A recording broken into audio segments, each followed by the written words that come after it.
Assalamualaikum warahmatullahi wabarakatuh. Apa kabar semuanya murid-murid Miss? Iya, Miss doakan semuanya pada sehat ya. Ya, bagaimana nih hasil mid kemarin? Kita sudah mid semester. Miss harap nilai mid kalian itu baik ya. Kalaupun nggak baik, tapi kamu jangan down. Kenapa? Masih ada pertemuan setelah mid dan ujian semester adalah hasil penentuan nilai semester kamu untuk semester ganjil.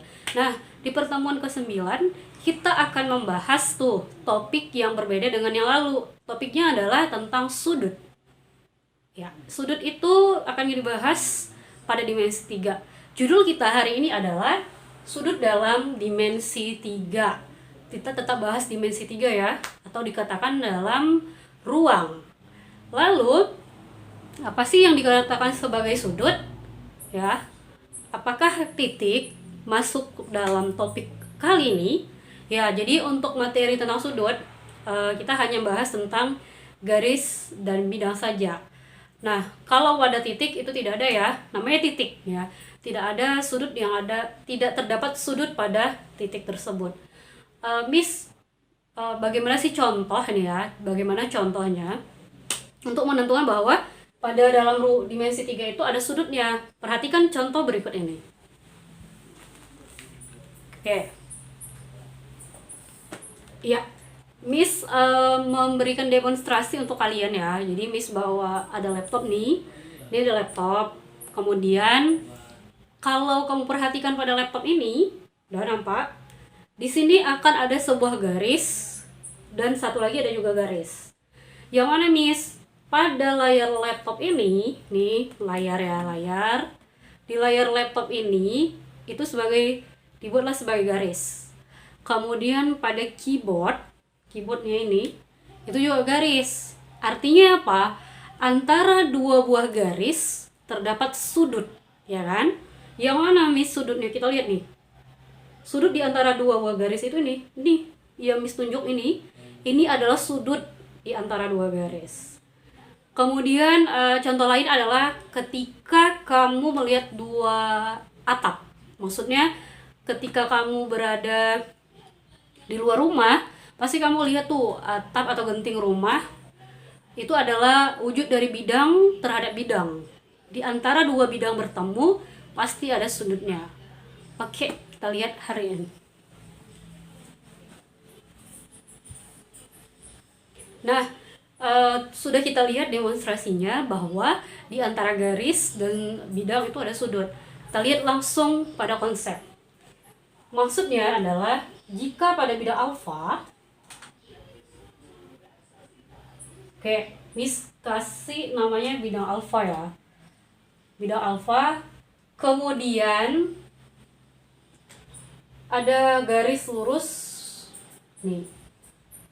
Garis namanya garis K, Miss buat. Garis K. Garis K itu katanya menembus bidang alfa.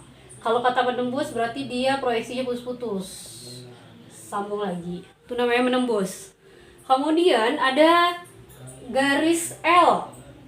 Ya, garis L terletak pada bidang alfa. Ini garis L. Oke, garis L ya. Iya, terletak pada bidang alfa. Posisi garis ini kita lihat apa nih? Kalau disatukan garis K dengan L, kita lihat posisinya bersilangan. Oke, posisi bersilangan.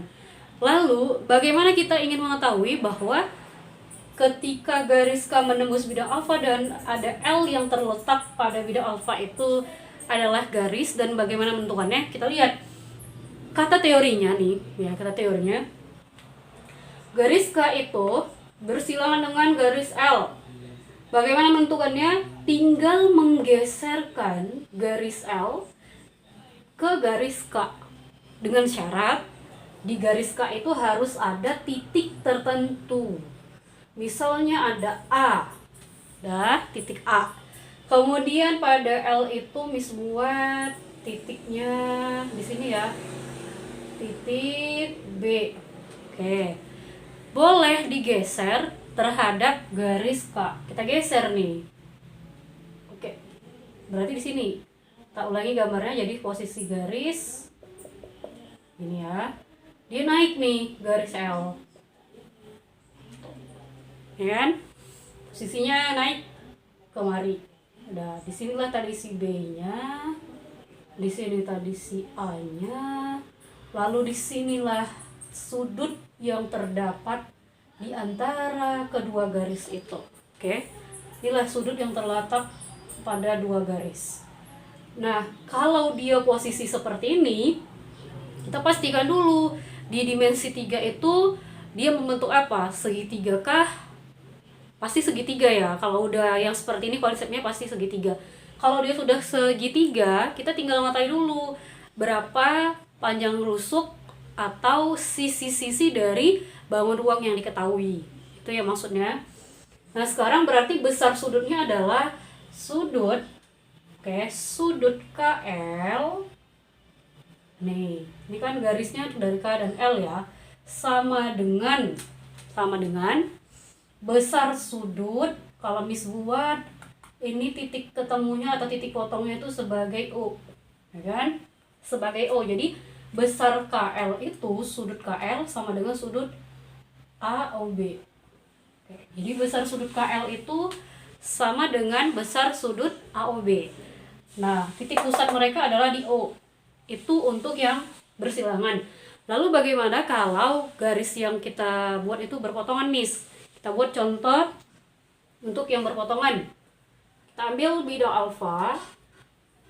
Oke, bidang alfa juga. Kemudian ada garis, namanya garis F. Ada garis F. Kemudian ada lagi garis L ya, di L. Oke. Garis F dan G aja ya, biar mudah. Oke. Mereka berpotongan di titik ini. Oke, mereka berpotongan di titik ini. Misalkan titiknya adalah X. Titiknya X. Udah, berarti titiknya X. Berarti besar sudutnya sudut FG sama dengan, syaratnya adalah harus ada titik di antara garis itu. Kita buat di sini ada si M ini ya. Kemudian di garis G itu ada si N. Jadi besar sudutnya sama dengan sudut MXN. Tuh dia. Kalau dia berpotongan, langsung aja kita lihat apakah dia tegak lurus. Berarti kan besar sudut FG sama dengan sudut MXN. Kita lihat ya, gambarnya seperti ini. Kalau seperti ini berarti sudutnya tegak lurus. Kalau tegak lurus berarti sudut FG, buat di sini aja ya. Sudut FG tegak lurus dengan sudut MXN. Oke ya, tegak lurus. Jadi kalau dikatakan berpotongan, syaratnya adalah dia tegak lurus. Kalau dia yang bersilangan, yang perlu diperhatikan adalah kamu menggeserkan salah satu garis supaya bisa dihitung besar sudutnya. Oke, kita lihat contoh soal berikut ini. Kita lihat contoh berikut ini. Contohnya, kubus PQRS TUVW memiliki rusuk 8 cm. Tentukan besar sudut A, ruas garis PW dan PQ. Yang B, ruas garis QS dan QV. Nah, untuk menentukannya, terlebih dahulu setiap dimensi 3, kalimatnya itu harus kamu ubah ke dalam gambar. Jadi yang pertama kita gambar dulu kubus. Ya udah. Nah, sekarang kita lihat kubus PQRSTUVW. Kita gambar dulu ruas garisnya. Yang pertama ruas garis PW. PW berarti di sini. Kita gambar garis PW. Oke. PW. Kemudian PQ. PQ di sini ya. Oke, kita gambar PQ. Kalau dilihat, mereka berpotongan di titik. Iya, kita lihat mereka berpotongan di titik P. Ya, mereka berpotongan di titik P. Jadi kalau seperti ini kondisi sudutnya, maka kita lihat aja langsung dari gambar posisinya seperti ini nih. Dah, di sini P, di sini ada si W, di sini ada Q. Sementara P ke W itu tegak lurus, ya, posisinya tegak lurus, dan P ke Q juga tegak lurus. Jadi di sini sebenarnya langsung aja dapat sudutnya adalah sudut, Miss buat WPQ, ya. WPQ sama dengan 90 derajat. Mudah kan? Kita tinggal lihat ruas garis yang sudah kita gambar. Pertama tadi PW dan PQ. PW, PQ. Ternyata PW itu tegak lurus terhadap PQ. Nah, dari mana kita tahu? Gambarnya membuktikan bahwa di sudut P ini mereka itu siku-siku. Jadi kalau dibuat PW tegak lurus terhadap PQ. Nah, dan terletak pada bidang apa nih? PQUT. Mereka terletak pada bidang PQUT. Nah, jadi kalau sudah berpotongan, langsung kita tahu dan tegak lurus, sudutnya lebih mudah kita cari, ya kan? Tanpa lagi kita pakai proses perhitungan. Sudutnya 90 derajat. Kemudian untuk yang bagian B-nya. Bagian B itu diketahui ruas garis QS dan QV. Berarti kita harus gambar dulu ruas garis QS. Tetap pakai kubus yang ini. QS berarti dari sini ya. Oke, ini QS. Ke QV berarti QV ke atas. Dari Q ke V. Apa itu? Posisinya berpotongan atau bersilangan. Kalau kita lihat mereka tetap berpotongan dengan syarat. Berarti kalau gitu di sini ya, Miss buat P. Tadi kan QS dengan QV. Kalau kita tambah garis bantunya di sini, oke, membentuk sebuah segitiga tuh. Segitiga. Sekarang kita pindahkan kemari. Ya. Segitiga SQV di sini. Nah, SQV. Kita lihat sekarang panjang si VQ. VQ itu ternyata diagonal bidang. Diagonal bidang rumusnya rusuk akar 2. Rusuknya 8. Berarti VQ itu 8 akar 2. Kemudian Q ke S. Q ke S diagonal bidang. Berarti panjangnya atau besarnya adalah 8 akar 2. Kemudian siapa? S ke V juga diagonal bidang. Berarti 8 akar 2. Berarti kalau semua sisi dari segitiga ini sama panjangnya, maka dikatakan dia segitiga sama sisi. Nah, kalau dikatakan segitiga sama sisi, kita lihat sudutnya itu kan yang mau dicari di Q ya. Berarti kita ambil sudut VQS.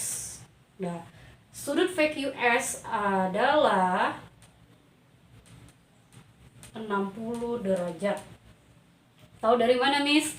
Salah satu syarat dari segitiga sama sisi adalah besar sudut yang terdapat pada segitiga sama sisi 60 derajat. Berarti sudut di atas 60, di kanan 60, di kiri juga 60 derajat sudut yang dibentuk. Nah, kalau dari situ kita sudah bisa nih memahami bahwa posisi garis yang berpotongan adalah yang perlu diperhatikan itu ketika dia tegak lurus. Kemudian ketika dia membentuk segitiga, apakah itu segitiga sama kaki atau segitiga sama sisi.